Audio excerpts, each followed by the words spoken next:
says we're here. It says we're here. Had me nervous there for a second. But it really doesn't take much to make me nervous, so I don't know if that counts for anything. I don't actually know if I'm here until my existence is validated by others. And also, we're kind of waiting to see if Lola will be adorable and jump up on JB and get in front of the camera. I'm watching her because she's doing her little butt spins. Oh, is it a chase her tail or a scratch her butt? Chase her tail.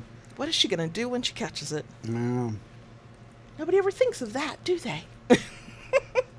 Actually, she just nibbles on it and then she moves on. It's probably an itch. Something, Yeah. she needs to scratch it. But I was just more concerned that I was worried about the tripod with the camera on it because we're trying to do this live stream here. We have been validated.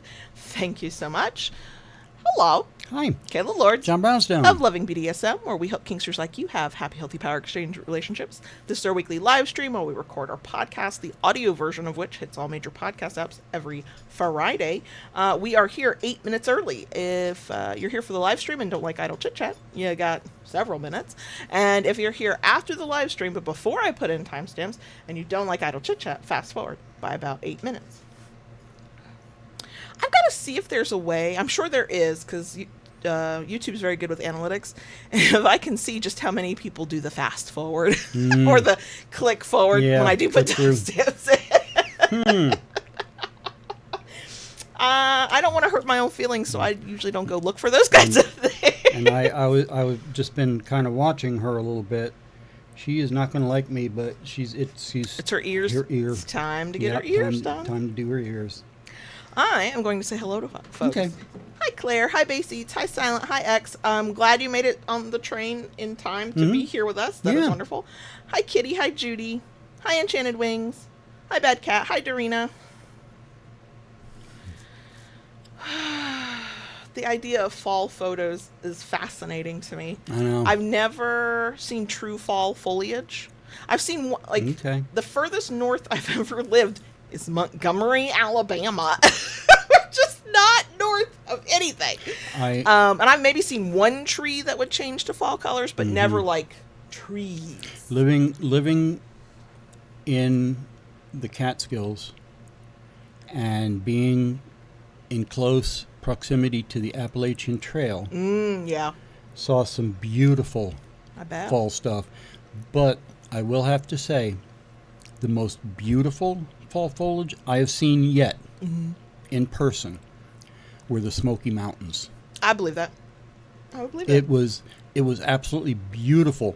But driving through the mountains, that was a little bit hair-raising. Yeah, no, I'm not a fan of mountainous terrain in general. My understanding is Appalachians and Smokies. Oh, wait, my geography is very wrong. What's on the other side towards the west coast? What's that mountain range? Is that the Smokies? Yeah. Okay. My understanding is those mountains are taller because they're younger than the Appalachians.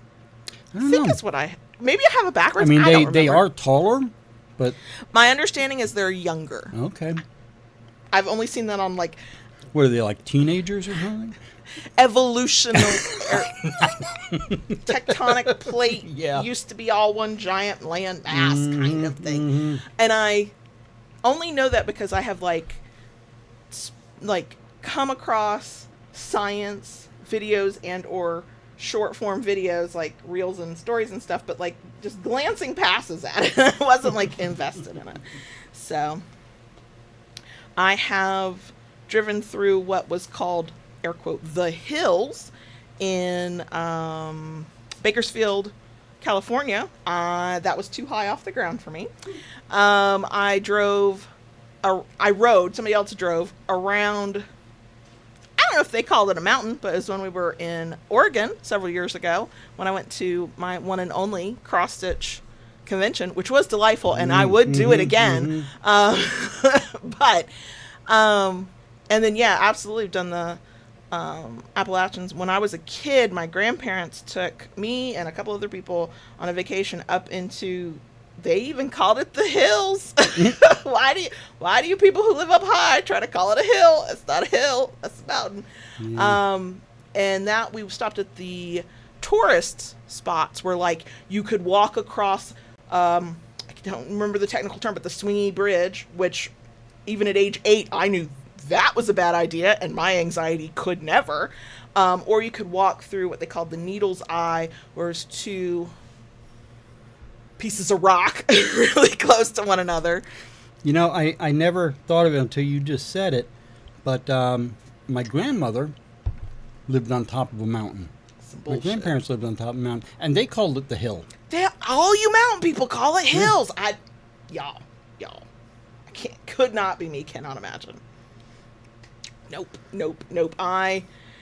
I know there's a good possibility that at some point in my future I will not be a Florida girl anymore, and I don't think that will even be a bad thing when that happens. But I still am not comfortable with more than about 20 feet above sea level. I just don't even know.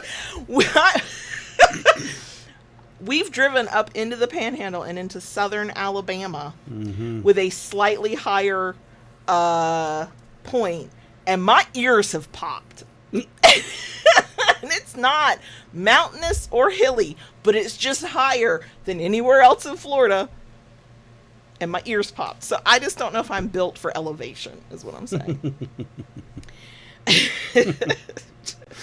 Just saying. Hi, Minnie, and I'm glad we can do that for you. I'm also glad that we don't overstimulate you, because I feel like we probably do that to some folks.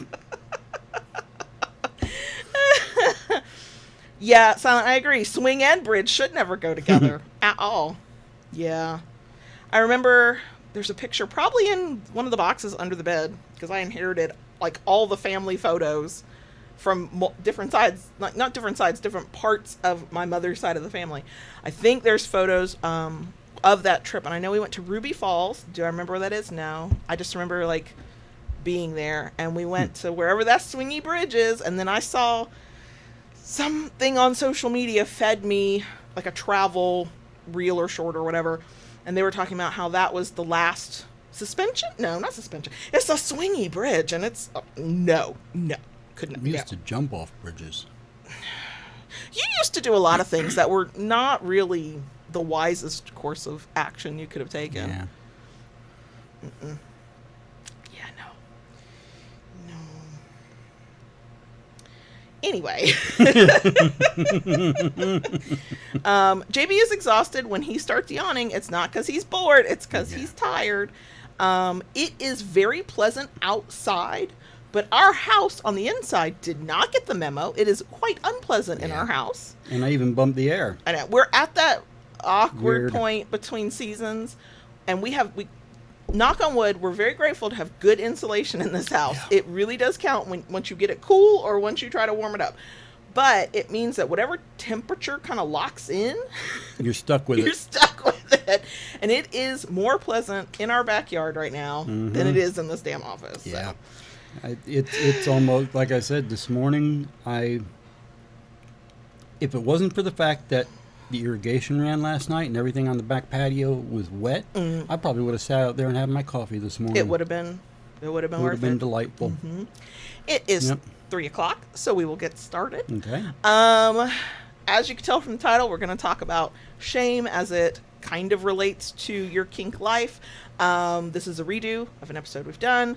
I'll get more into that later. It is a total, mostly surprise to JB. He allowed me to unilaterally decide this, plan this, and it's based off a thing I haven't even told him yet. She came to me yesterday and said, I have a topic, but I don't want to tell you what it is. I want your honest, and I was up in my eyeballs and shit. I was like, fine. Whatever. Yeah, once I went down a rabbit hole of making sure like I had my resources right, and I spent an hour on just that part alone, I was like, we have to do this topic. But I want, it's a very brief moment. It's not even the majority of this topic. When I talk about where this topic idea came from, I want everybody to see JB's reaction, which means if I don't get a very big reaction, I will be very disappointed. I'll be curious to hear what it is. I might have an inkling, but I'm not sure. I don't know.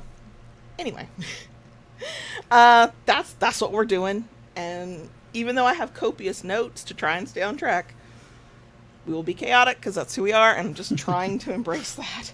If you enjoy this, whatever this ends up being, we love a thumbs up. If you like it enough to want to come back for more, please consider subscribing. And ring that notification bell to get updates and new content. As always, just do what Daddy says. Your life will be easier. I mean, look, even if you are the type who wants to tell people what to do, isn't it nice to just take a load off sometimes and just, like, not have to think, just vibe?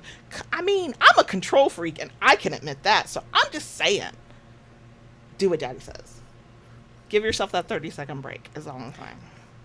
I don't know why I have a feeling right now of channeling Jon Stewart and just having a pad in front of me and scribbling.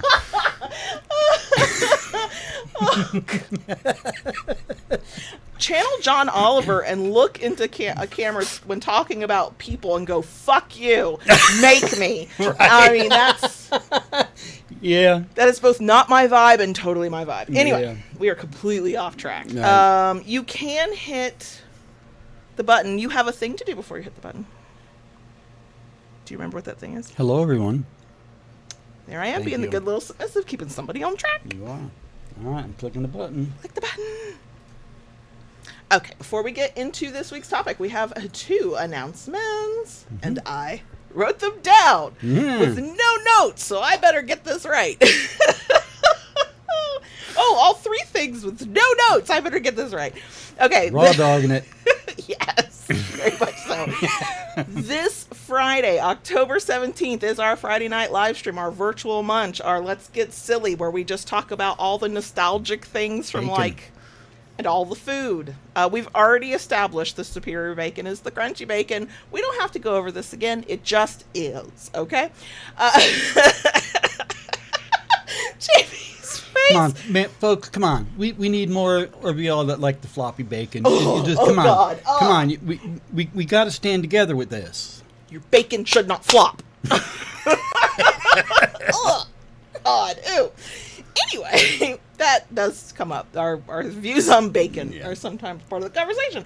But we answer kinky questions. We just hang out. We can be great background noise if you're like, I don't want to participate in the live chat. You don't have to. So that's coming Friday, 9:30 p.m. Eastern, October 17th. For podcast listeners, that is the day this episode comes out. Second announcement. The Wood Dome on Etsy, which is JB's vanilla shop, where he shows off his woodworking, and he has pretty things and nice things and helpful things and cute things and things. Great gift things as well. Things like this. Which the only... Things like that. I'm so sorry, podcast listeners. Yeah. JB's holding up a gorgeous pin that I have not put on the Etsy shop yet and pointing to one of our Halloween decorations. Anyway, we're having a sale over there. The Halloween decorations are slightly larger percentage off. It's the first time you've ever done that. We're trying a new thing. And then everything else is 10% off. There are things that have free shipping because they just do. They come with free shipping. I will be adding more things to the shop over the course of the next couple days. The sale runs through the end of October, so you got time. Getting ready for holidays, gift giving, whatever. You just want something cute for yourself. There you go. The Wood Dome on Etsy. Links are in the places. Ta-da! Okay, I just bumped the mic. I'm so sorry. Yes, Silent. It is a very nice pin. Those with Southern accents know, and they get it, and they heard me, and they understood me, and really that's what language is. Did I communicate, and did you know what I meant? You did. Okay. Anyway, last thing before we get to the topic. This week's trans-affirming care resource is called Strands for Trans, S-T-R-A-N-D-S, Strands as in strands of hair. It is actually a place where if you own a hair salon or you are a person who does hair and you welcome and affirm and respect trans people and you want them to know that they can come there and be safe and get their hair done, you add yourself to their registry. It also, the reason it counts for our purposes and why it's one of my resources, it allows you to look up what salons in your general area or within a multi-mile radius are on the list. And I did that for our area, and there were 3 in town, and then there were several 45 minutes sort of north-ish of us in Gainesville. And then I kept scrolling through the list, and I got even more. I could go to Leesburg. If you know, you know. I could go to DeLand. I could go to all kinds of places. I'm going to say, so if you are a person who is a hairstylist or you run a salon or you know somebody who does and you know they're affirming, great. Get them on get yourself on the list. You never know who might be using that. I cannot speak for anybody else who uses this resource, but I did learn a thing, and I'm going to pass it along for anybody who might find it helpful. It is not enough for us. For me, I am one human, and I'm not even trans. Okay, it is not enough for me to see a name on a list that's supposed to be trans affirming. If I go to your website and you say nothing about LGBTQ, about gender neutrality, about respecting all people, so for anybody who's going to use the resource, you should still do your research on the places that you happen to find in your area. And I did, and my short list is based on who made it very clear. Like, I'm not just going to say I support trans people. I'm going to show it. And that does make a difference. And I'm one person, but I know it made a difference to me, because when I'm helping out the person in my life, I'm only going to take them to places where I think they have a reasonable expectation of safety. See, but trans for anybody who wants to be on that list because you own a salon or you work at a salon, or you are trying to get your hair done and you want to go to a place that's gonna, be affirming and safe. But just no guarantees. Still do your research. Anyway, link in the places. Okay. Now, after all that, I need a sip of my Diet Coke. Y'all, I'm doing this and I'm only partially caffeinated for the day. It's just, it just is. Okay. What am I saying? I don't know. I think I was responding to a thought that I did not say out loud. That's going to be a problem for this episode. Okay. We have done an episode on shame before, back in 2020. That is a lifetime ago at this point. It was episode 236. 5 years ago, yeah. Yeah. It was episode 236. I've linked it in the places for anybody who's never watched or listened to that episode or wants a refresh. In that episode, we focused on talking about shame in terms of body image, sexuality, kink, the things we might feel shame about, even though we ought not to, but we still do. This one is more about what to do about it once you realize, like what shame can kind of manifest as, what it can kind of look like. That's not just that deep, yucky feeling of, oh my God, can I curl up and die right now? Metaphorically speaking. And then some suggestions that I saw in enough places to think, okay, this might be decent information on, well, what the fuck do I do with this sense of shame and how do I overcome it, right? But let me talk to you about how we got here. And this is the thing I have not told JB yet. Right. It's a small thing, really, but considering some of the conversations we have around here, I think it's a little meaningful. So this happened while I was reading the first book in a series, which is a delightful series that's very realistic with kink. It's Leather and Lattes is the series by Catherine McIntyre. Y'all, it's set in a kinky coffee shop that also has a dungeon attached. Those people are living the dream. Right? Wow. I don't like contemporary most of the time, but that, I made some exceptions for that.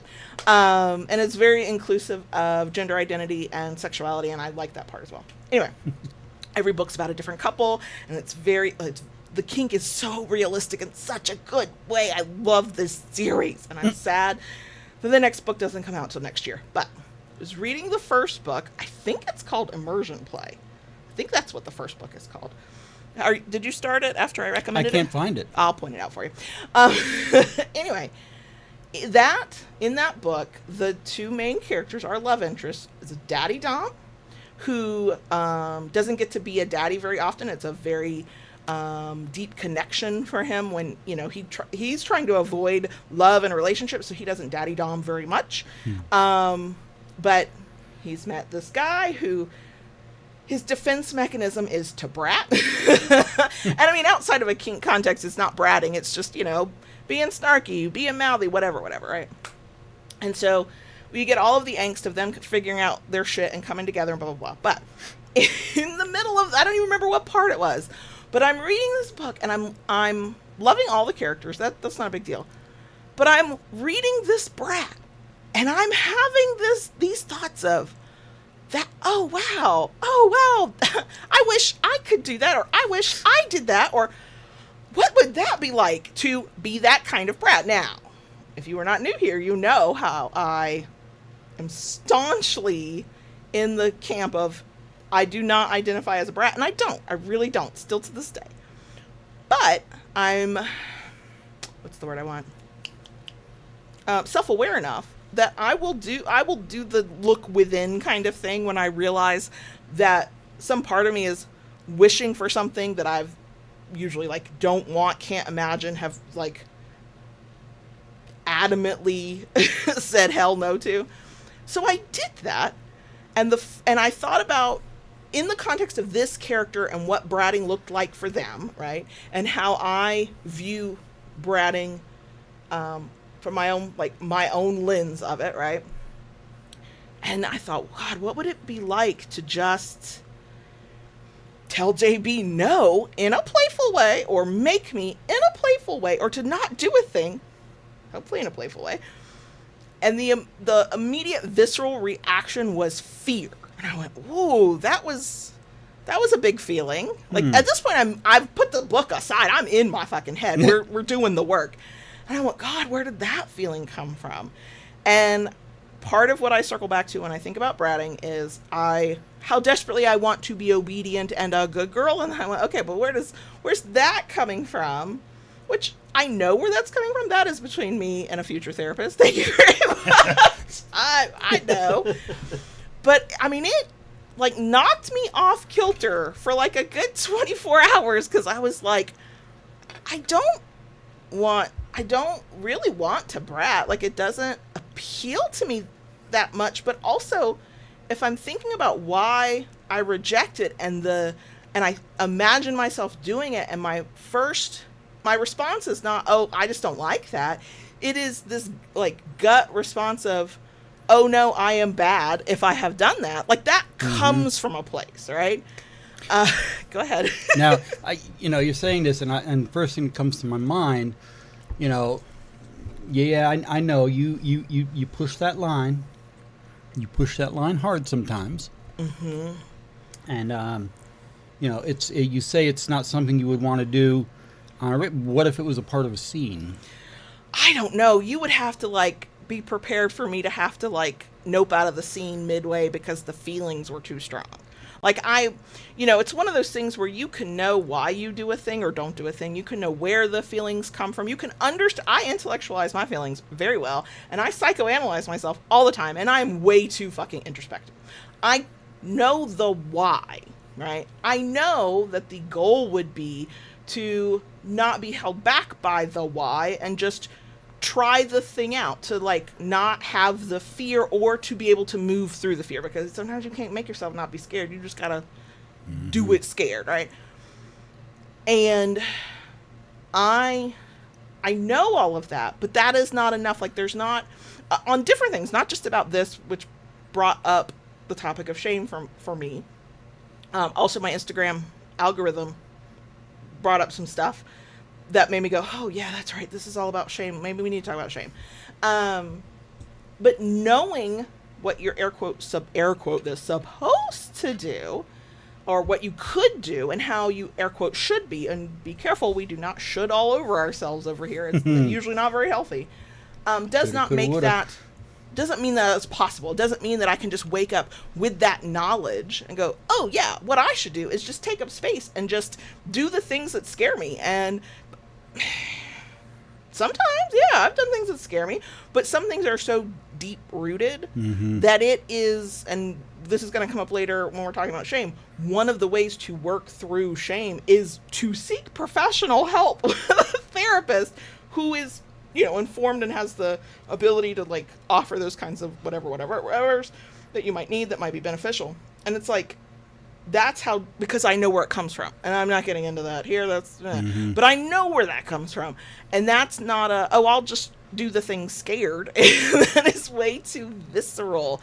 It's too deep rooted because it's become, and this is where, man, shame really fucking sucks because it can start to feel like a piece of your identity of why you do things or why you don't do things or how you are, and that's just, I mean. Some things you just don't wake up on the next day and go, sure, I can do that now. Let's just, like, it's just, maybe somebody else out there can, but I'm going to need drugs and a medical professional is all I'm saying. So, that was the thing that, like, made me not think about bratting, although I have had thoughts on that. I have noticed myself doing some things, and I'm like, God damn it. I think that's not just towing the line. Like, do I know that it kind of makes you a little nuts when I move a lot while you're trying to put on my collar? Yeah. Did I absolutely enjoy your response this morning when you yanked me and I was like, yep, that's what I was going for. And then I went, oh my God, that's what I was going for. So I think I have it in me. We have enough of trust and safety within our relationship where if I wanted to, I don't think I'm able to on a conscious level. I don't think I can think about what I'm doing without all the other stuff coming up. So that was the inciting incident. That was the thing that made me go, whoa, because now I'm very curious to read you this need book. to read. I think you'll enjoy the whole damn series is all I'm saying. And it you know, it was both I can't believe I kind of wish I was doing this, could do this, would behave this way, have this kind of fun. But also I recognize, and this is a thing where it's one of the many reasons we're like, please don't use kink books and fiction as your how-to manual. Because the thing is, the safety of a book of a work of fiction where, like, in this case it's romance, I know what the fucking outcome is. That's why I read it. I mean, I read for the smut and the sex and that's fun too, but like my anxiety does not spike if I know these two fuckers are going to end up together, and then I don't know how we get in there, but I know I know that this is a safe space for exploration. I also know as the reader, I've gotten all the context clues of why this person does this, why this person is that, who this person is that they haven't told their partner yet, and who the daddy dum is that he hasn't explained to his partner yet. And you get you already know that as the reader, so there's this very sort of omniscient kind of thing of, well, I'm looking at bratting in like a very specific box, right? Of knowing that it's safe, you know what the reactions are going to be because you read the context clues, you know.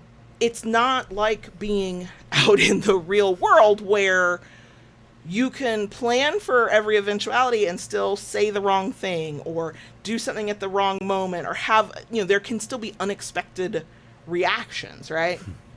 So, you know, there's something to be said for any kind of sex or kink thing. Sometimes for some people it needs to stay fantasy because you can indulge in the fantasy in a very safe environment where you don't have to deal with any of the unexpected weird or just human shit that comes up, and it's like tied up in a bow, packaged really nicely. So I'm not saying, oh, I want to be a brat. Like I'm not there at this point, but it did feel weird to realize I was enjoying and kind of like inserting myself a little bit and going, oh, what would that be like? But the important part for everybody who's going to be like, oh, no, you're really a brat, and here it is, here's proof. For this discussion, the important part, the thing that stayed with me was the feelings the idea of trying it myself invoked. That there was something there because if you had asked me prior to that, if after, God, I've known I was kinky since, 2012, you and I have been together since 2013, you know, if you asked me if I feel any sense of shame over kinks or anything I do, Not at all. Like, I'm comfortable with who I am. I know I'm safe with JB. I try what I want to try, and I don't do what I don't want to do. And there's, I never had that sense of shame over, oh my gosh, I'm a submissive. What does this say about? Like, I never had that. And so that was the other important thing that it felt important, was that you can be in an established relationship and know yourself really well and think that you're really confident and comfortable and whatever, with whatever your kinks are, whatever your life looks like, and something can still fucking hit you like a ton of bricks. And this was mine. I didn't expect it. I didn't expect it.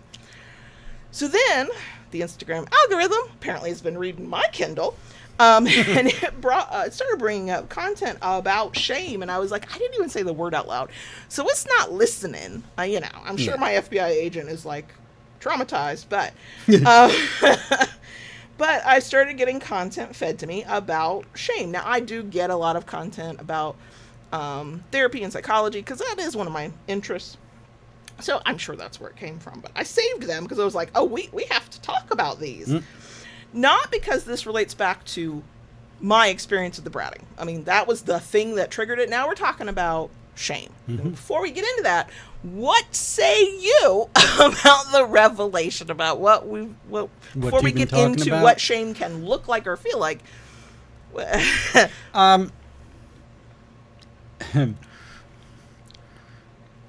I think it's a natural evolution for you.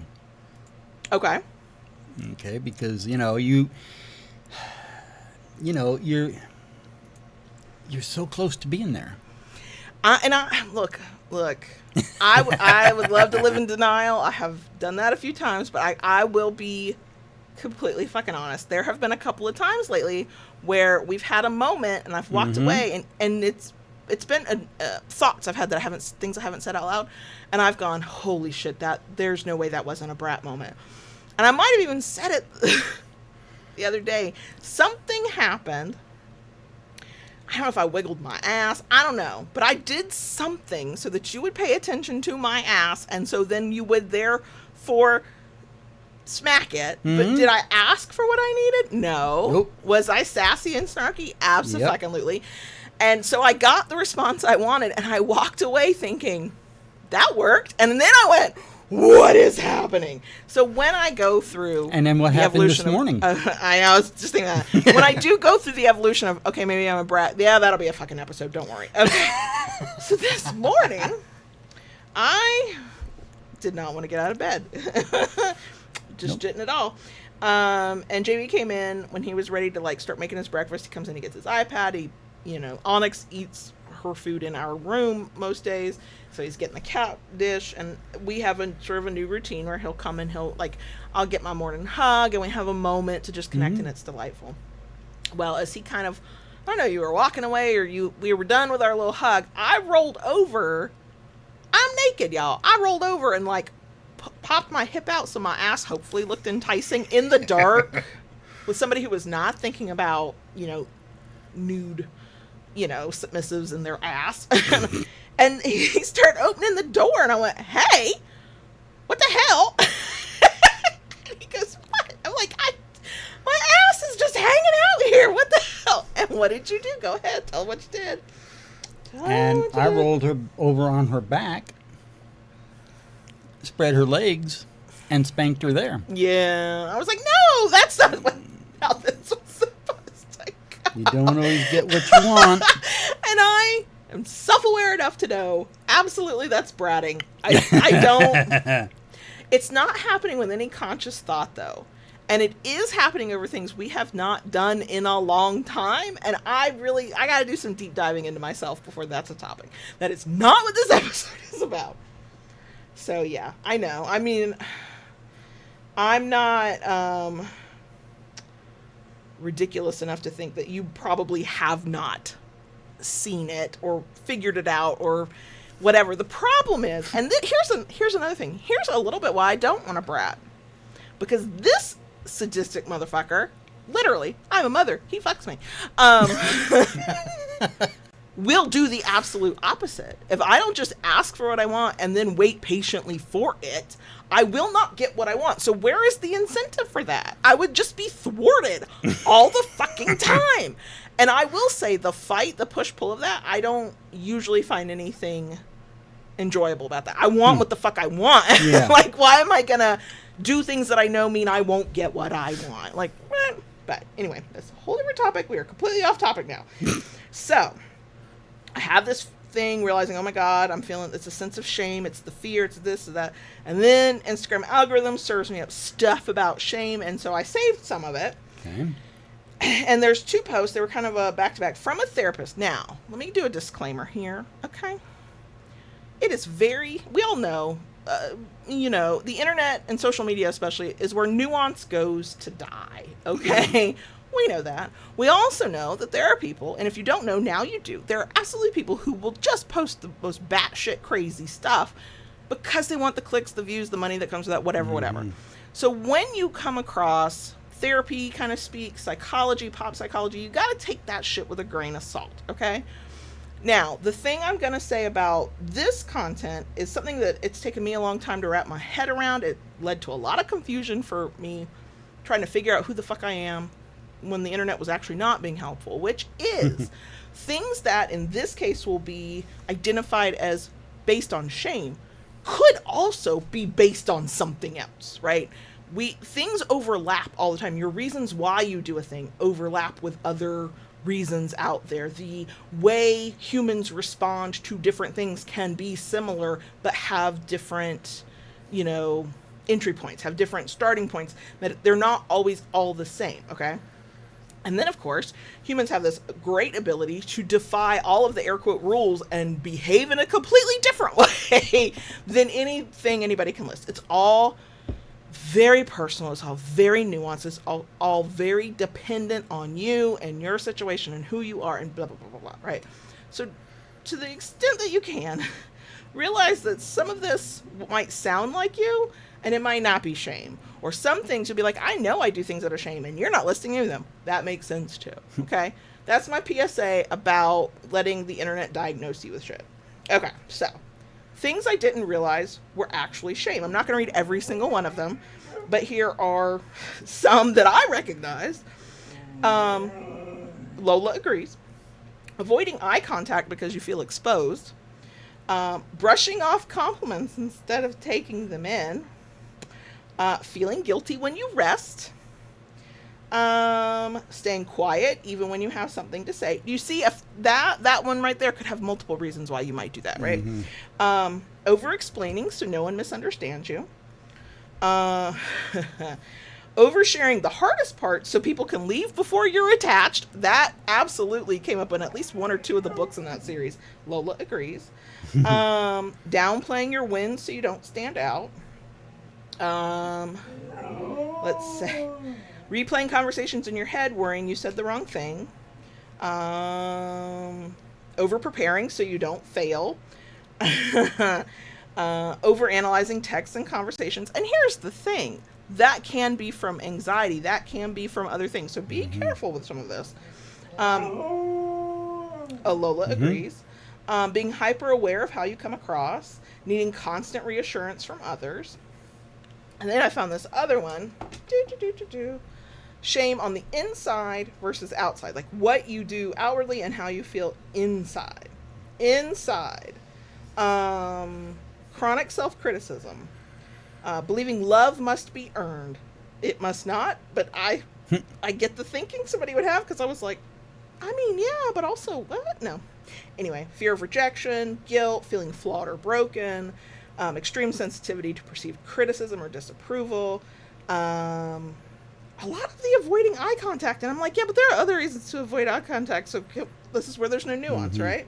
Outwardly, masking emotions, over-apologizing, people-pleasing, extreme independence, which kind of makes sense, because if you're like, I can't let you see me need anything, and I can't trust you to be there for me. But again, that can come from other things, right? Right.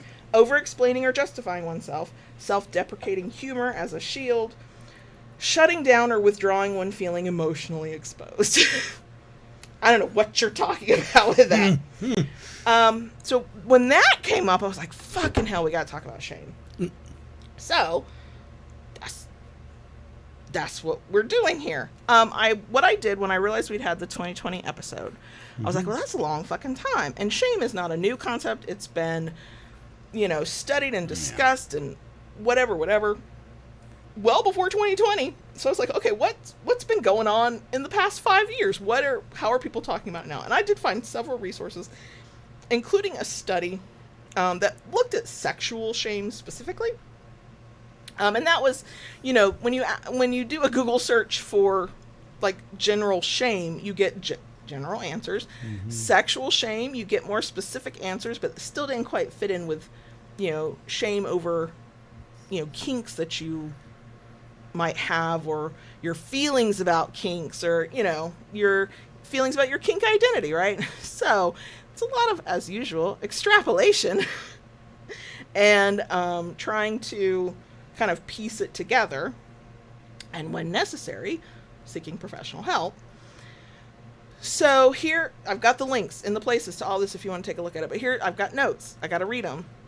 Bear with me. So, one of the things is shame feeling like exposure and vulnerability, truly being seen, and yes. And I find this ironic because prior to this moment, I would have been like, oh, I let JB see every bit of me, the good, bad, ugly. He has seen me in some things I wish nobody could, see me as, or see who I am. And yet, I still do have that. I feel like ripped open, flayed, as like everything's exposed and you're going to see the real me. And I don't have the sense of, oh, he's not going to like it. I get the sense, thank you, childhood trauma, of, oh, I am bad. Because that's the thing. Shame and guilt get conflated. Shame is, I did a bad thing. No, I'm sorry. Guilt is, God damn it. Guilt is, I did a bad thing. Shame is, I am bad. That's a very not nuanced binary way of thinking about them and separating them. Guilt is actually a good thing to a certain extent. If you did a bad thing, please feel bad about it and then do what you can to repair, right? Shame, though, is very internalized. It's very identity driven, and I can't imagine a scenario where it is helpful. And that is a thing that I have noticed when there are parts of myself that I'm like, God, I wish I just had the confidence to just do that, be that, whatever. And when I let myself think deeper, it comes out as I am bad. And I don't want you to see that I am bad. I'm not bad. I'm perfectly fine to the extent anybody can be in 2025. How does that resonate? Not my feelings, but that shame being as truly being seen, afraid to be seen, having feelings about exposed. Like, does that resonate with any of your own experiences? Yes. Oh, yes. Absolutely. And even now, sometimes, as much as we have, our relationship that we have, that we talk about so many things, sometimes there are things that are difficult for me to bring up too, for that reason. So, I think it's something that can affect anybody. Of course.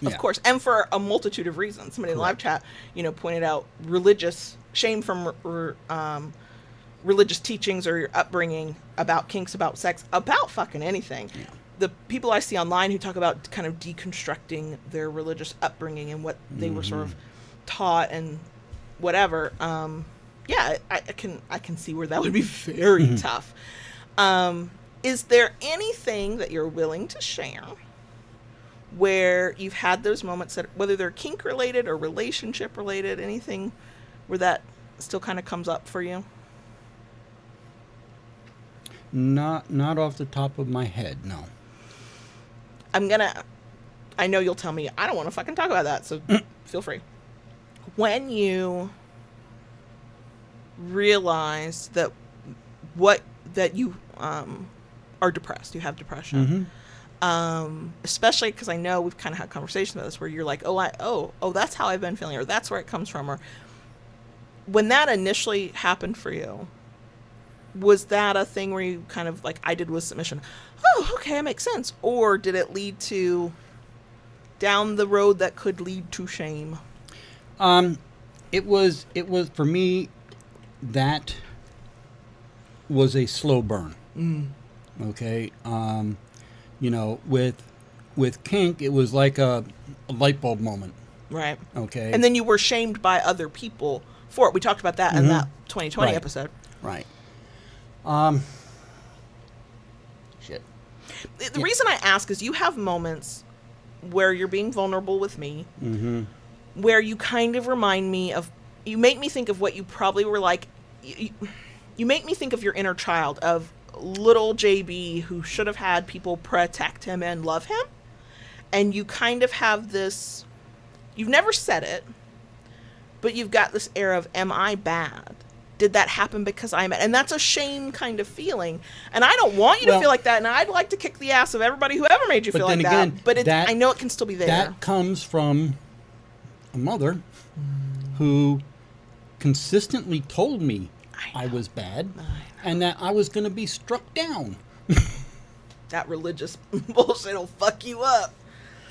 So that's where that came from with me. But that's what I'm saying. Some of that gets internalized, even if you don't want it to be, even if... You know, now, at fucking 64 years old, I look back and I'm like, okay, she told me consistently how bad I was. So I did what she expected of me. You did. And I became a bad kid. I did. And yeah. Self-fulfilling prophecy. Pretty much. If I am this, then I will be this. I was treated as being bad, right?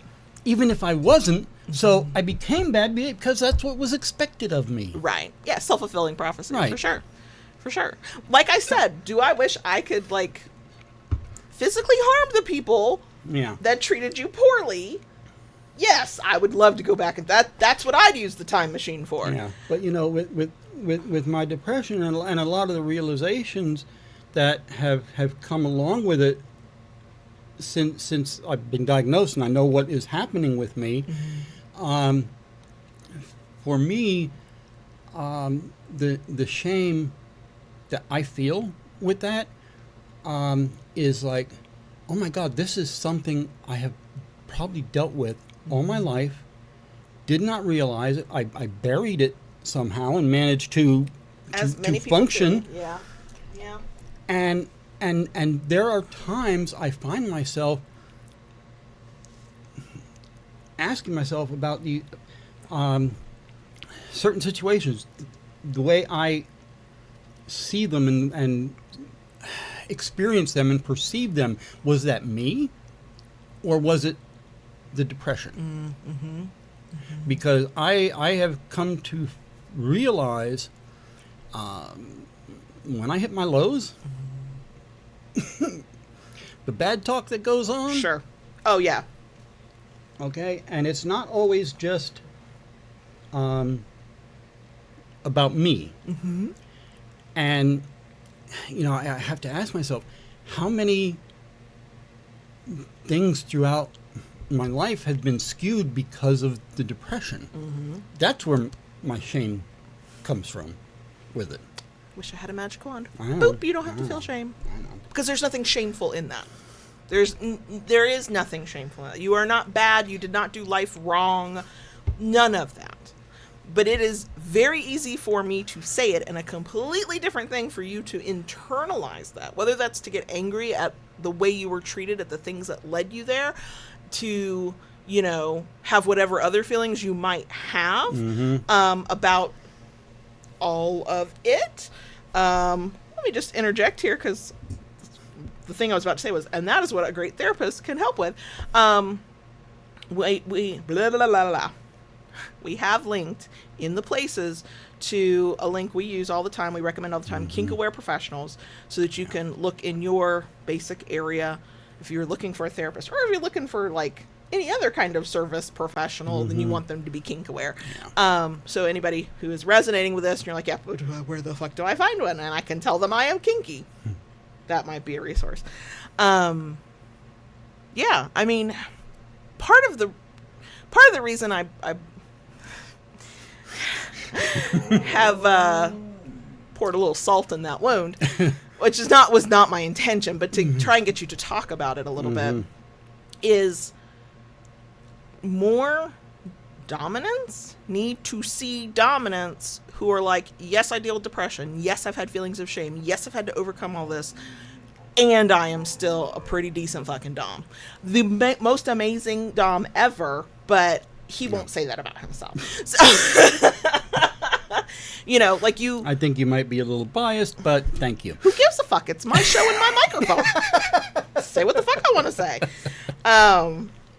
And that is also important. I think that submissives in general, if you tend to be an introspective person, or if you are getting therapy and working through, you know, it's not completely uncommon, in my experience with talking to kinksters, for it to feel like it's a lot of submissives who are like, yeah, I'm feeling a sense of shame because I'm submissive. That's usually from cis women, right? Or, you know, I know I'm doing this because of that, or I've had to like grapple with these feelings. Again, it's not everybody, but it's just in my experience, that's who I've seen having these conversations about themselves and with themselves, is submissives. And dominants seem to think they gotta walk around all like stoic and stern and calm, cool, and collected. And look, in a scene, I am down with that shit. You are still a fully formed human with all of the bullshit that comes along with that. And you are not immune to these things. Quite frankly, if regardless of your power dynamic and your role, you know, it is extremely common. Most people do push that shit down. Whatever you push down will come out in other ways. You know, it will. Eventually it will. But, you know, I think sometimes we have... I'm not saying pushing anything down and repressing things is good, actually. That's not what I'm saying. But I do understand sometimes having to kind of go, you have to go... This feeling has to go in the fucking back burner because I got to get through life. And I got to go to work. I got to pay bills. I got to raise kids. I got to do this. I got to do that. But... to the extent that any of us can, try not to wait until it has exploded out of you in the worst possible way to go deal with that, right? Deal with that in whatever that way that might mean for you. Because usually once it explodes out, you know, that's when relationships get burned down. That's when, you know, whole lives get burned down because you push down, you push down, you push down. It comes out, and it comes out sometimes very destructively, you know, and in ways you would never have intended, you would never have wanted, which is why we need to have these conversations. If you are in a safe relationship and you know that you can trust your partner with this kind of level of vulnerability and intimacy, to the extent that you can, have these conversations with each other. Just be open and honest. You don't have to try and fix one another. Please don't, unless you are like a professional who could do that if it wasn't unethical to do that to somebody you're in a relationship with. But, you know, it's sometimes just being able to listen, and you'll know you're not alone when they're sharing something. And sometimes just hearing, no, you are good enough. No, it doesn't fix anything, but it can be like this balm. You know, it's like, oh, I'm loved. I'm feeling the love right now. I wish I could believe it, but I do feel loved. So here's the thing I found in a couple of places that I really liked. So it's like fighting against shame. And it was talked about both. Was it talked about within a Kink article I read, or just somebody who's kind of like affirming, because shame can come from so many sources. I feel like maybe one of the articles doing on memory here now, they might have been like one of those very nice affirming, like, of all identities and LGBTQIA, marginalized identities and marginalized communities, and who, can be made to feel a sense of shame from the outside, right?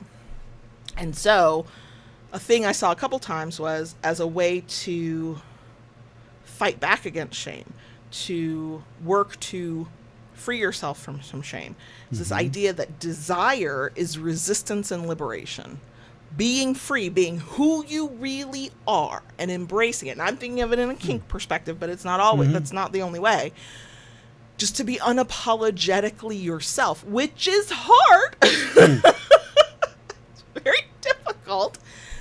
That is, part of the way I interpret that is it's almost like armor against somebody shaming you from the outside. If you are free, you are free and you can be seen and you are confident in, in this case, your desires. Well, it's, your kinks, the things you want, the role you inhabit within a dynamic, to just, it's almost a fuck you to the kink shamers and, the folks outside of kink, non-kinksters who immediately look down on it, immediately assume it's abuse, immediately think the worst of it based on not a single good example of kink, you know what I mean? Because some of that shame and the forces that want you to feel shame are coming from the outside. They are pressing on you. And the more of us, the thinking is, the more of us who are just free to be who we are, doesn't mean you have to tell everybody who you are, but you just live your life authentically and you live as your most authentic self. It's a type of liberation. They can fight back against shame, and with help from all kinds of other things, probably help overcome it as well. That's like my kind of little fantasy in my head of, what if I could just be fully, I'm not sure the world is ready for that, and completely and unapologetically myself. Like, I always admire, whether it's content creators or fictional characters, who just are who they are, and if you don't like it, like, not even on their radar, They would never try to be purposefully rude or harsh or hurt feelings or harm somebody. They will do the repair of that, but they're not going to apologize for showing up as their authentic self. They're not going to apologize for, being, straightforward or not playing along with social niceties or whatever. And there's a part of me that wishes I could, you've talked about this in past episodes, I can't remember which one, where you're like, I wish more people could see how, like, funny and goofy and, like, crazy you are. And I'm like, nope, that's not safe. That's not safe at all. And yet the people I tend to admire the most, whether it's a parasocial relationship or not, are the people who just, at least from the outside looking in, that's how they present themselves. It's just being unabashedly themselves. And I think that, that kind of goes hand in hand with, even, because desire doesn't always mean sex. It doesn't always mean erotic desire. Desire can be what the fuck you want, who the fuck you are, right? It's an authenticity of wants and needs. And, what would the world be like if more of us could be unashamedly ourselves? I can't imagine it. I think it'd be a wild and crazy place. Now, the next one, and this is not new. This is has been talked about for fucking ever. That shame, part of shame, is rooted in societal conditioning, right? What's normal and acceptable. And I point this out because we are going to get into here are some things you can do to kind of combat shame and overcome it and work through it. And it is the retraining your brain to understand what's, air quote, normal and acceptable. So that's where, your religious shame comes from, the vanilla shame of, I was taught that this is what sex is supposed to be. This is what marriage is supposed to be. This is what you are supposed to do as a woman, as a man, whatever, all of that, right? I would have thought I had a mostly kind of liberal upbringing. And so did not necessarily have outside forces making me feel ashamed of sexual desire or, desire for kink once I figured out that was a fucking thing. And to a certain extent, I guess not, because I learned I was submissive and I went, oh, puzzle piece clicking into place. I understand myself. I'm not ashamed of this. I'm like, I'm excited to understand myself. But even in a non-religious, trying to be conforming to the world family, that was my family. They were not like that. Because in this case, in this specific example, my mother, everybody in the house, everybody in the family, nobody talked about sex. Like, you just didn't ask questions. And not for religious purposes, not for, I was never told sex is bad, don't have sex. It was just literally, we do not talk about that. Yeah. And I, as a kid, either realized or turned it in my head of, oh, it must be bad. So when I went through my rebellious streak, that's what I did. But also I was a dumbass because I had no education on it. So shame can, like, your society or your surroundings, the people who are around you that normalize shit for you, they don't even have to be trying to like put you into like this narrow scope of what it means to be a human, you know, whether it's faith-based or it's just this is what proper people do or this is what our culture does or whatever. It can be it could be from fucking neglect. It can be from, I'm just not going to teach you a thing, and we're not going to talk about a thing, or this is how I talk about a thing. This is another common one I see typically with cis girls and women who have, you know, many of us have poor body image issues, and it's not necessarily because somebody told us that we were fat or we were this or we were that. I got told that, so I know where mine comes from. But alternatively, and this was a revelation for me because I got it externally. I was bullied and teased and treated very poorly. I know where that shame comes from. But the other way that a lot of women and girls feel some sense of body shame is because they watched their mothers judge their own body. And, you know, kids are smart, extrapolated of, oh, if they don't like their body and it looks like that, then they don't like my body, or there's something wrong with my body. So, like, you don't have to be outwardly shamed or told to feel bad about a thing to internalize those bad feelings. Even, you know,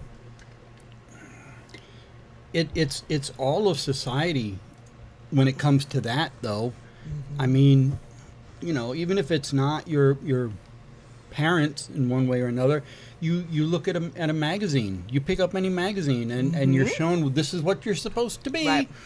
Right. Societal standards, the beauty standards, what's normalized, what's, you know, allowed in TV and movies. I don't know a lot about this because this is not my area of expertise, but I saw it on the internet.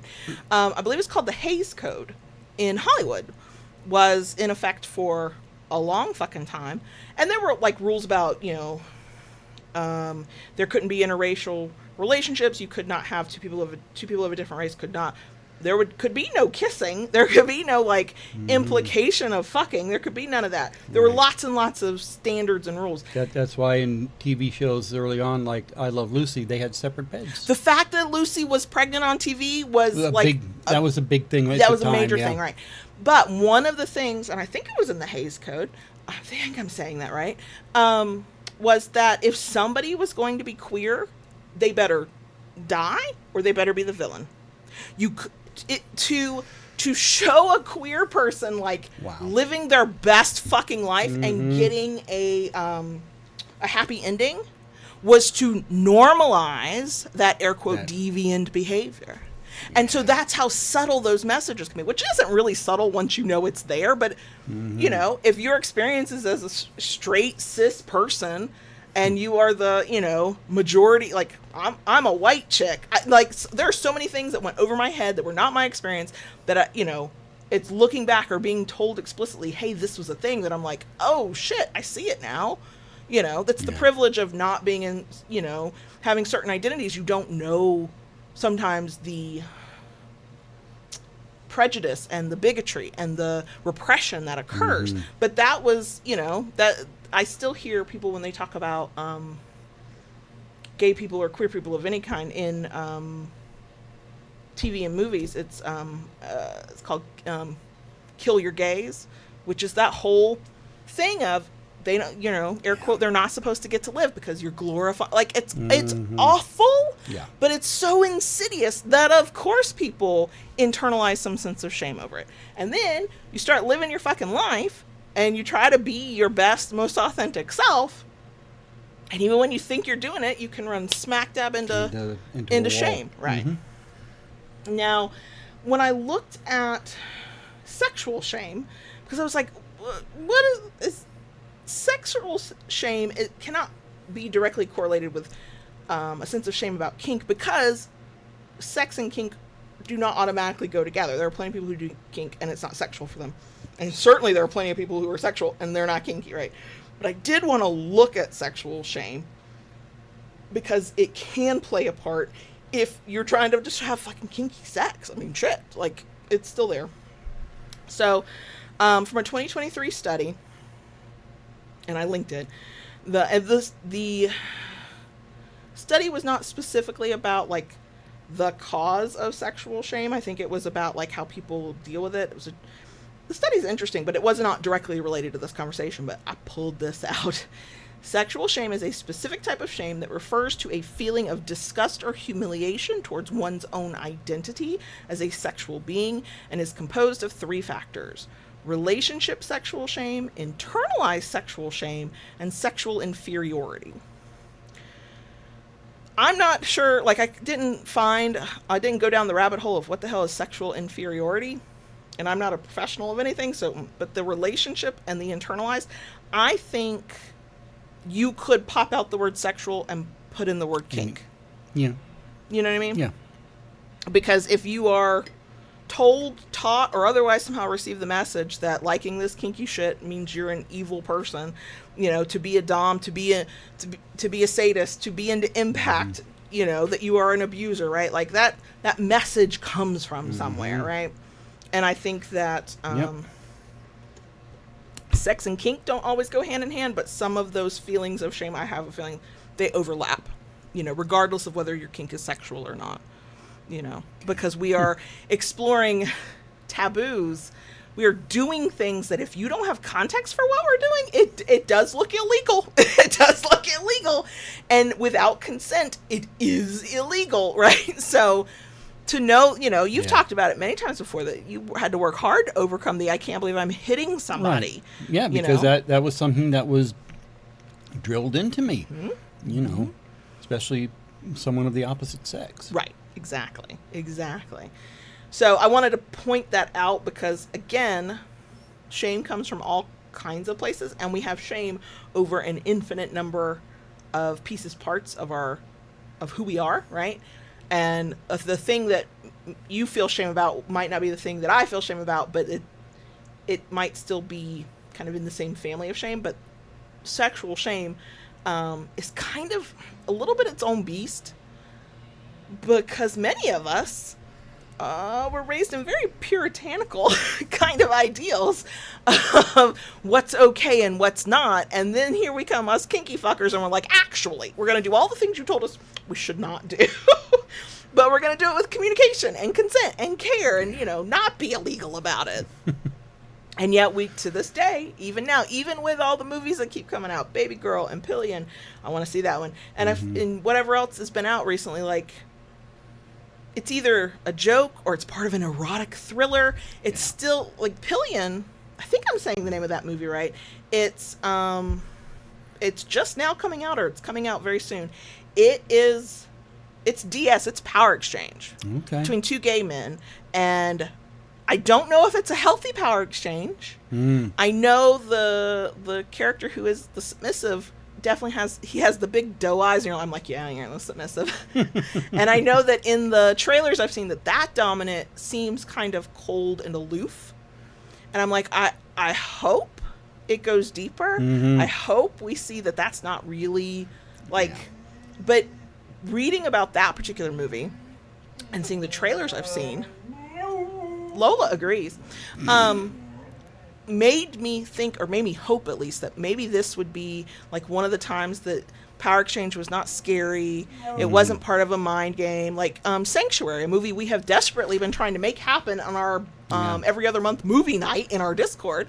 That's it goes wrong because the dominant partner is not accepting the safe word, not in a way that they are perpetuating physical harm, but there seems to be blackmail, there seems to be something nefarious going on, and that, you know, either kink is the joke most of the time, not always the joke, or it's part of like this is a thriller, this is horror, this is something bad is happening here. And I'm hoping that this movie Pillion, I think I'm saying that right, is truly just about a power exchange relationship. Because even there was another movie that came out this year, is a rom-com, but they used kink to handcuff this man to the bed because he was a shit guy. From the trailer, that's what I get. And so, but it's still the joke, right? So somebody comes into kink now or in 10 years, and these are the messages they're seeing from the non-kink world. You know, it's not surprising to me if even then, even if when we say, oh, but look, we've had the show Bonding, the one on Netflix. I know there's another one. Is it out of South Korea? I still haven't watched it, but I hear it's really good. You know, we have this media, but very little of it does anything to actually push back against the narrative that, you know, kink is something inherently bad. And then too many of us come into kink and then have to overcome those feelings of shame because of what we've internalized over all this time. Does that? Yeah. Okay. Yeah. Look, this topic, like, even though this is not our first time talking about it, it's got me in a fucking chokehold. Yeah. So, now, towards the end of this conversation, let's talk about, and I'm air quoting this, I put quotes around, scare quotes around it in my notes, air quote, solutions to reducing shame, okay? Across, like, shame about kink, shame about sex, shame in general, there were some commonalities of, like, here are some things that can help. Now, again, nuance, everybody's different. Not everything will work for everybody. You know, sometimes there are things, and there will absolutely be things that I didn't know to name in here that are solutions as well, okay? So this was the thing I did, and this is usually where I stop when I'm trying to overcome something. I know that's not healthy, which is identify where the shame comes from to the best that you can. Sometimes it's obvious. Sometimes you're like, I was raised in church and I was told this is evil and I'm going to hell, and that's, I might not believe that, but that's a feeling, right? Or I was told I am bad, so therefore I think I am bad, or I thought I was bad, right? Kink is, you know, inherently abusive, and so therefore I think sometimes identifying where it's coming from is easier than others. Personally, I would say first, identify that it is shame. Because my first thought when I had the thought of, I kind of wish I could do that. I wish I could be that, you know, brat like that. The first thing I felt was fear. Really? And if I had stopped there and not gone any further, I wouldn't have hit on shame. I had to go, well, why am I afraid? And questioning why I was afraid, I was able to go, because then I'm bad, then I'm wrong, and I'm not, and I know. But sometimes the first step really is just to figure out that this is shame that you're dealing with and not some other emotion, right? The next, and this, hopefully we can be a space for this, but to talk about your desires in emotionally safe spaces or with emotionally safe people. So in my case, I'm having the conversation with y'all because every thought I have is content. I'm so sorry. But I'm really having the conversation with JB because he is safe. And I do feel like this is an emotionally safe space because the people who know who we are can accept this conversation. It'll be the people who are just now coming across us that will have something stupid to say. But I'm not worried about them, right? I consider this an emotionally safe space to have these conversations. If you can have those kinds of spaces, if you can have those people in your life, that's invaluable to be able to kind of go, we've developed the trust, we've developed the connection. I know I can be this vulnerable with you. Let me just, because sometimes naming it is more powerful than you realize, right? To just say it out loud. Whether it's just to say it out loud in general, or what I have found to be true for myself is when you have somebody whose judgment you trust, who, you know, affirms that you are fine, that you are not bad, or, you know, or says the thing that you didn't even know you needed to hear until you heard it, which tends to be, actually, no, that's not a bad thing, or actually, you know, that's a good thing, that's, you are a good person, whatever validation might be helpful. And emotionally safe people can sometimes provide that for you. Here's the other one, and this one is so for fucking kinksters, because we're already doing it here. Whether you're listening to the podcast, you're doing it on your own, but you're listening with others. Whether you're watching on YouTube or the live stream, we are in community. Seek community to realize you're not alone. Every time somebody asks us, I'm just figured out I'm kinky, I feel very alone, I feel very weird, what do I do? There are many things we can tell you to do, but one of them is always go find others like you. Because you remember, one of the things you can, you know, about shame is shame is rooted in societal conditioning, what's normal and acceptable.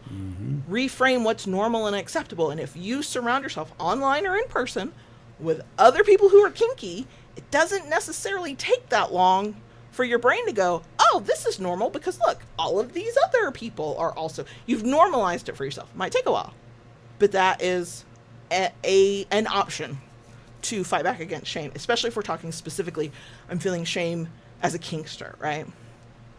Thinking you're the only one is usually the first step towards a lot of really negative feelings and not getting anywhere positive in your kink life. Yeah. I mean, a lot of the fears people have is they think they're the only one who's ever wanted to, smack somebody in the face consensually, or they've ever wanted to like tie somebody up, and they've ever wanted to chase somebody through the woods. If you get consent, but you're not the only one, and that's where community can help with that. Yeah. And then there's another one. It says, learn to accept yourself for who you are and what you want. I think that's the hardest one. I was going to say that can be a very tough thing to do. Yep, because if shame is the messages you got from society and that's it, mostly it, that's tough to overcome, right? Yeah. It is tough. If the shame is like childhood trauma, or trauma that wasn't childhood, but it was traumatic. I mean, we're talking about something deeper than, oh, I just thought all of these people were deviants in the bad way, and I've got to overcome that, right?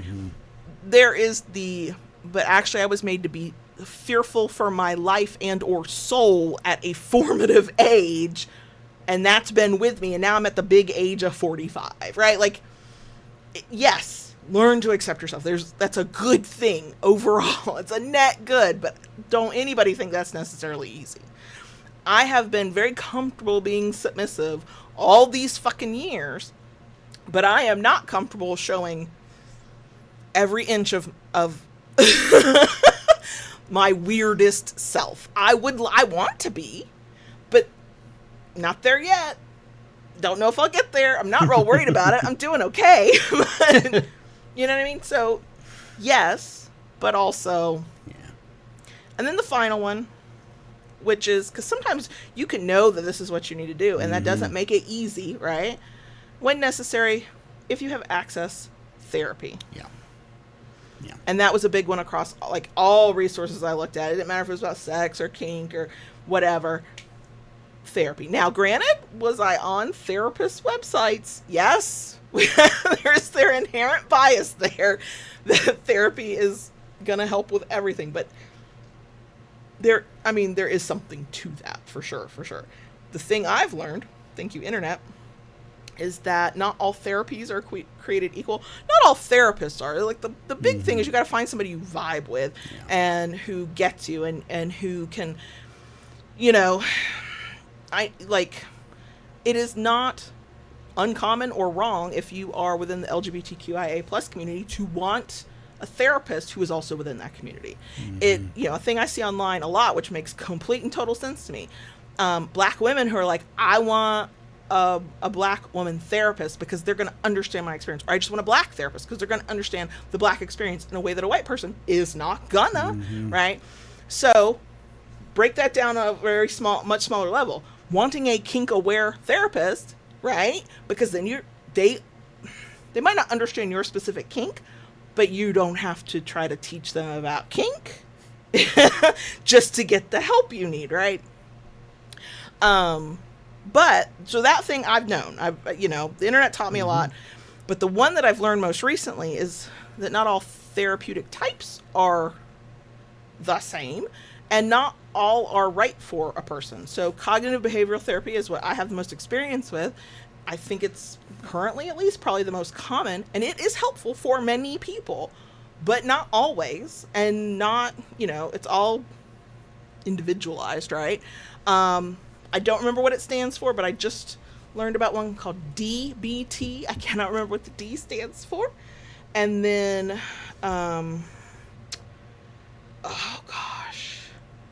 EDM? I did not expect to talk about different therapies, therefore I did not write them all down. And this is the internet, like, exposing me to information I did not have before, so I'm not confident. But, you know, those types of therapies, I don't think you start with. I think you start with cognitive behavioral therapy, you start with talk therapy, and then maybe you move to those other therapies. That's kind of how I've seen it positioned online. But that's a thing to consider as well. If you're thinking, well, I did therapy and that didn't fucking help, well, was it the therapist? Was it the type of therapy you were experiencing? What is it? You know, it's not that therapy is, you know, bad. It's that maybe that was not the right person or the right type for you. And thank you, live chat. I love y'all. Is it dialectical behavior therapy? Let's go with DBT. And EMDR, eye movement desensitization and reprocessing. Thank you, Enchanted Wings. I have seen that. That is not one that is in my memory banks. And I've read a little bit about that particular type of therapy and how it can be very helpful for folks, especially who are dealing with trauma in some way. My point is, because I am not a professional, y'all, my little 4-year Bachelor of Arts in Psychology from 23 years ago is doing a lot of heavy lifting over here. Is that there's more than just one type of therapy, right? And there are plenty of therapists. Not everybody, like, for those of us who require that we need to use our insurance for this to be possible, that can limit your scope. So it can be tough. I haven't looked recently, but the last time I did a search for a kink aware therapist through the Kink Aware professional site, linked in the places as a reminder, it continued to be true that, like, a few months ago. The times I see the most people who are like, we can do a sliding scale, you know, we don't accept insurance, but we will work with you and your budget to the best that we can, has been on those folks who are LGBTQIA affirming, kink aware, ethical non-monogamy aware and affirming. Like, those folks, you know, it has been my experience. Not all of them, but many more of them than, like, what I would consider like the vanillas, are willing to work with folks to the extent that they can, so that it can be more accessible. But shame's a tough one, y'all. Shame will fuck up your life. It will hold you back. It will stop you from doing shit and being who you are and being who you want to be. It will lie to you. It will make you believe complete and utter bullshit lies about yourself. You know, and there's more to what makes life tough than shame, but the things I've overcome in places where I have overcome shame, in those places my life is infinitely better. Not because anything materially got better necessarily, but because I was not weighed down with these lies I believed about myself. Makes sense, yeah. Yeah, absolutely. And because kink, folks who figure out they are kinky tend to, at some point in your kink journey, have to face shame of some sort. Not everybody, but many. You know, it's a thing you gotta be aware of, because you won't name it as shame necessarily, but there'll be something that stops you from bratting, from feeling safe to brat, as my example that started this whole fucking episode.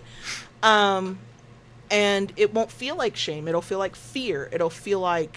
Might feel like anger. You might get angry about it and not know why you're angry. Something about it makes you angry. Sometimes you trace that anger back and it's really shame.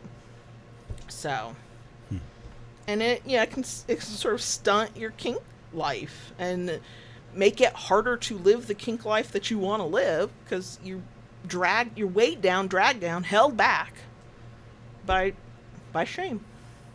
So it's important. We gotta talk about it. I did a lot of fucking talking, Daddy. You did. I didn't drink all my Diet Coke yet, so. What? So does that mean there's more talk left? Oh, there's always more talk left. Yeah. Look, thankfully, I've never lost my voice for any reason. I've come close where I think when I had strep many years ago, didn't stop me. Throat was on fire, kept going. I And several people in live chat here on YouTube are talking about how either EMDR was really good for them and or DBT was good for them. So, and I'm glad to have even with that, it's a matter of trying what works for you, because everybody will respond differently. Exactly. So, talk therapy being the most common one, and many people think talk therapy won't help. Well, first of all, until you try it, you don't know. But also, it's not the only game in town. You might have options. So, anything you would like to add? Now that I peeled back the layers of our soul. No. You're like, nope, I'm covering my soul back up. Thank you very much. Back down in those deep depths. So before we get into the bonus section, let's go back to the inciting incident. Okay. Because we were talking last night, and I knew this topic was coming, so I wonder what you think of this now. We were talking last night about the idea of me bratting, and I was like, wait, you don't like, not like brats, but like within our dynamic, you want me to be a good girl. Oh yeah. You want me to be obedient, and you don't. I have been accused of bratting when I was definitely not trying to brat. And when I was accused of it, it was not with a sadistic gleam in his eye. It was with, what the fuck are you doing over there? So, I have read that as, he does not necessarily want a brat in his dynamic. And yet... It wasn't just not the right moment. And see, that's the thing that... So what I'm curious about is not the shame part, not everything we've discussed that was actually about the topic. One, I know you want to read that book now, and I'll help you find it in your Kindle. Yeah.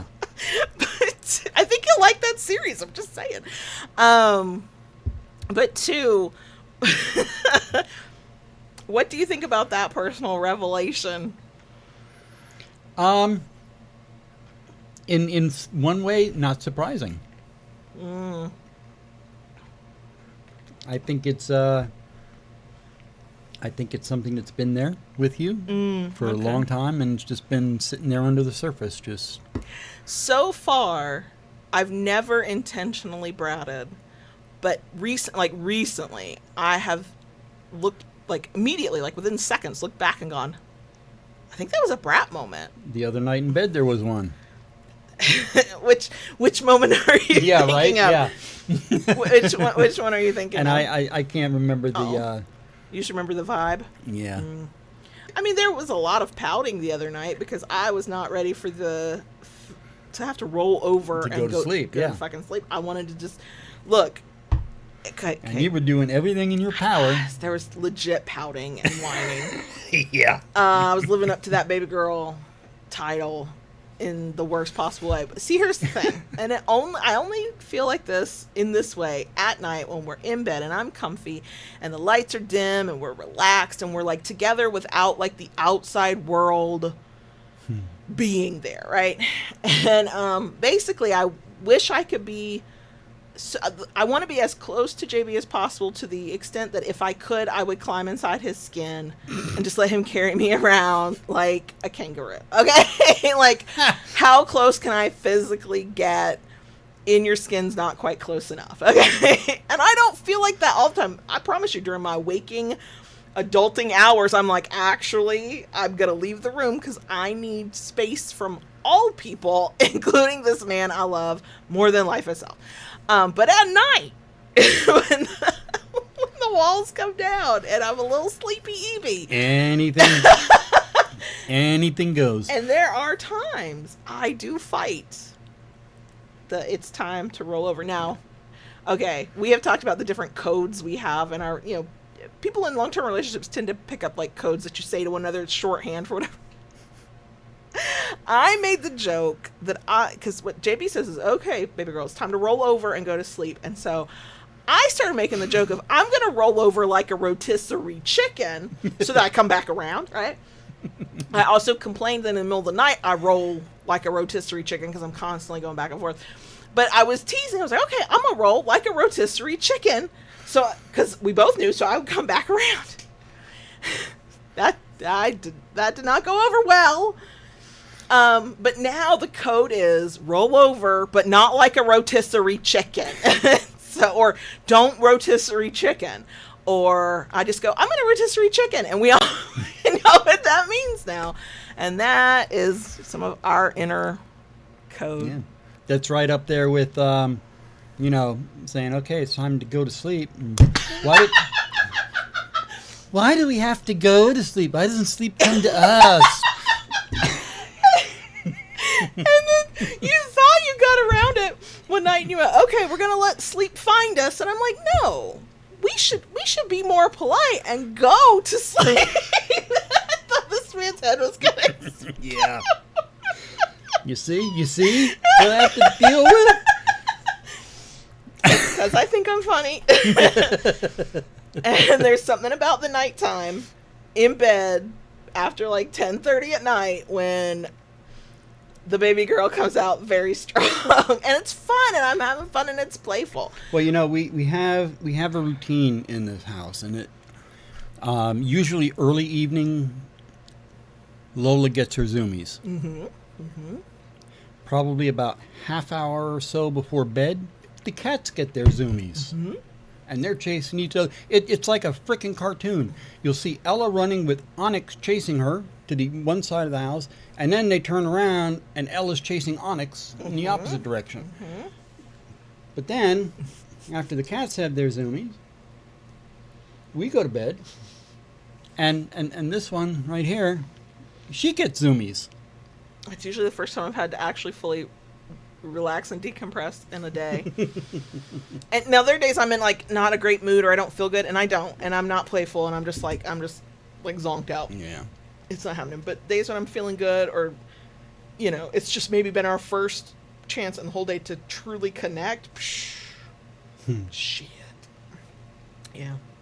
So I still currently do not accept the label of brat. Mm-hmm. I am not actively trying to brat. But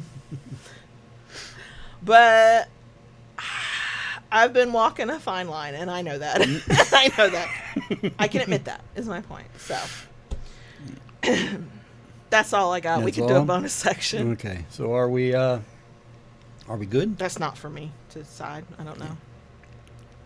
Keep it kinky, y'all. And we'll see you next week. Daddy. You okay over there? A little verklempt. Daddy. Yes, baby girl. Can we talk to the crickets? Yes. Okay. I don't really have anything. Talked yourself dry, didn't you? I did.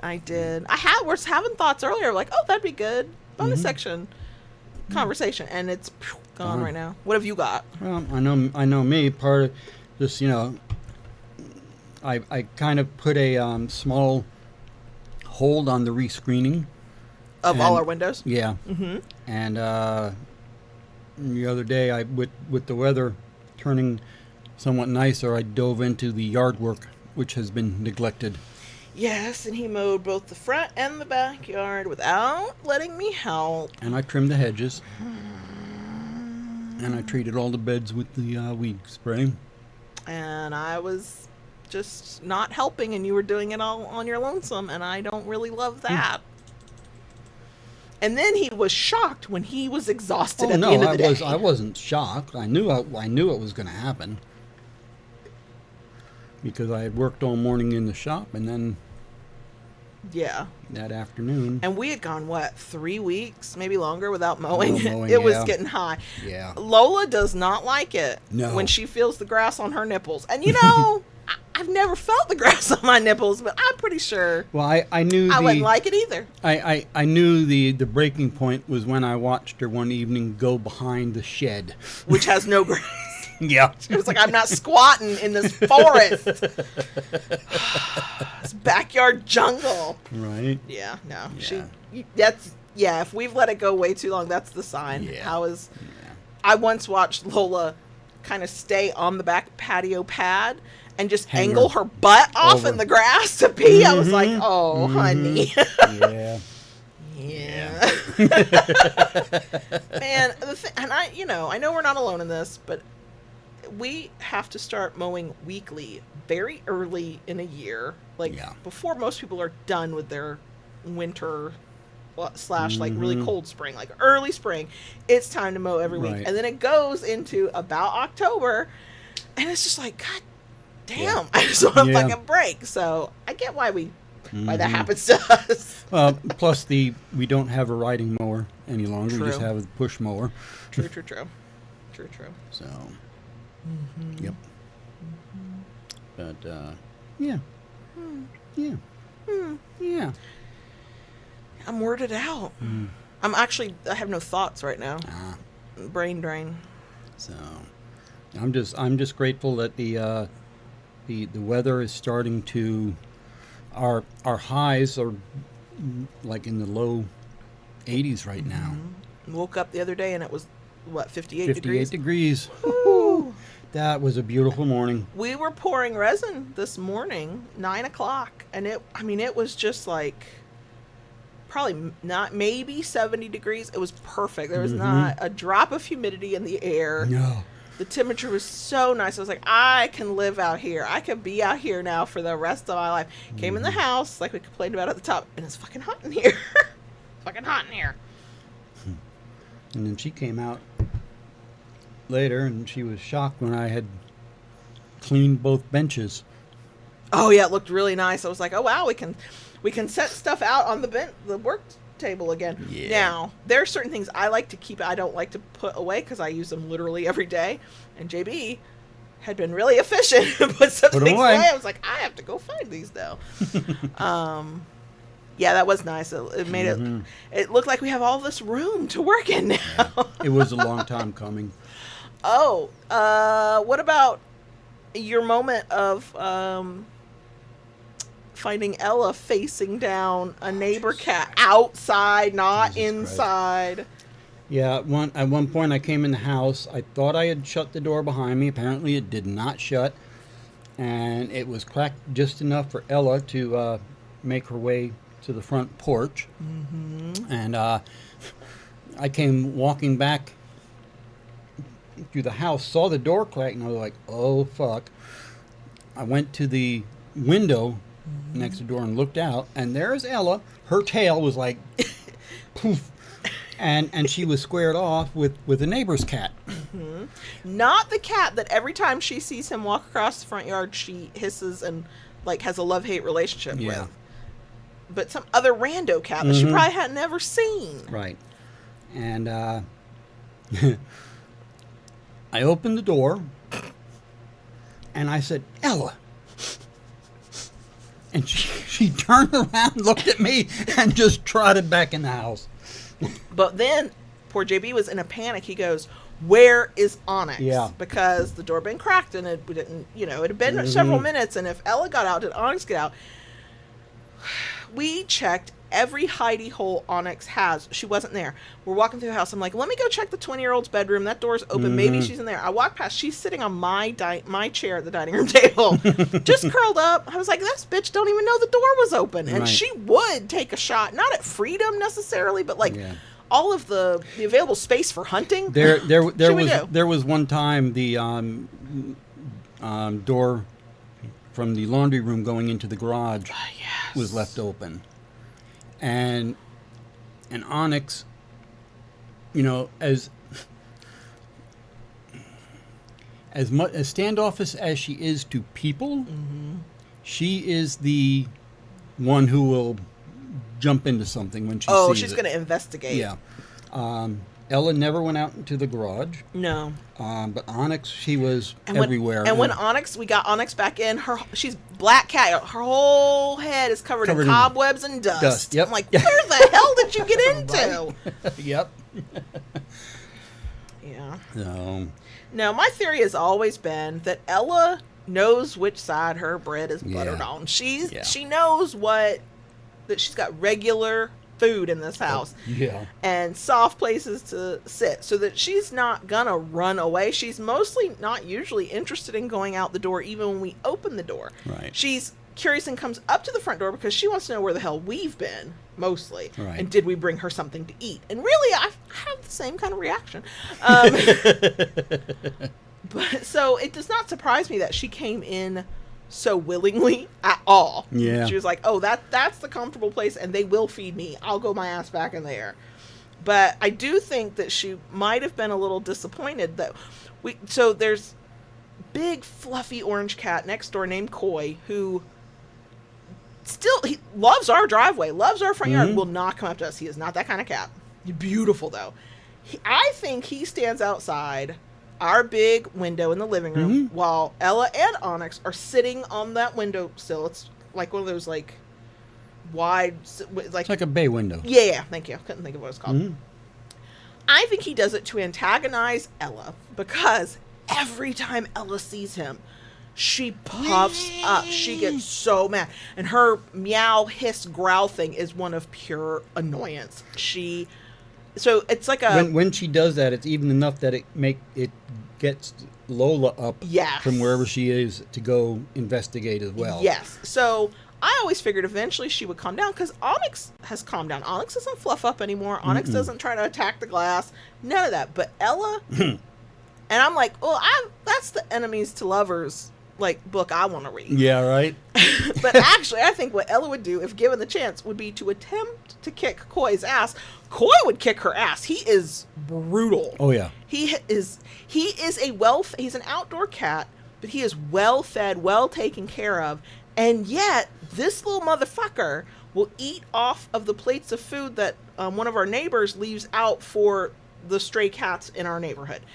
I have watched Koi, who is well fed, bully another cat off of the food that was left there, and I'm like, and Koi has no fucks to give. I could walk up and shoo him away, but he will immediately come back, and then he'll fight for dominance over that plot of land, and no other cat can come up and eat. I'm like, you little shit.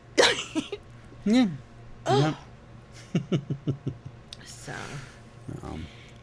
anywho, we should probably say goodbye. Yeah, we probably should. I gotta cook dinner in not that long from now. Correct. We eat dinner very early around here, y'all.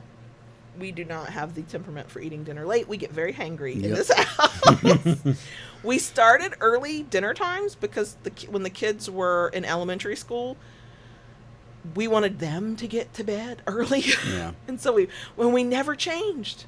Nobody goes to bed as early as they did when we started a 5 to 5:30 dinner time, and we've never changed. No. I mean, there's no reason. There's no reason for it anymore. But. No, we could do anything we wanted. Yeah. If I'm still cooking at 5:45, I've got both of them, the 16-year-old and the daddy dom, circling like fucking vultures. I'm like, y'all eat a potato chip, okay? I'll get dinner on the table when I can. So, but yeah, in 30 minutes at 5:00 p.m. Eastern, I have to start making dinner, so nobody gnaws their arm off in a house full of food. Because we never change. We're so habit and routine oriented. So I guess we should go so I can do that. Yeah. Yep. Okay, y'all. All right, folks. We will be back next week. Thanks for being here. Always a pleasure to hang out with y'all. Especially to the bitter end. We appreciate y'all. Okay. Yep. Bye. Bye.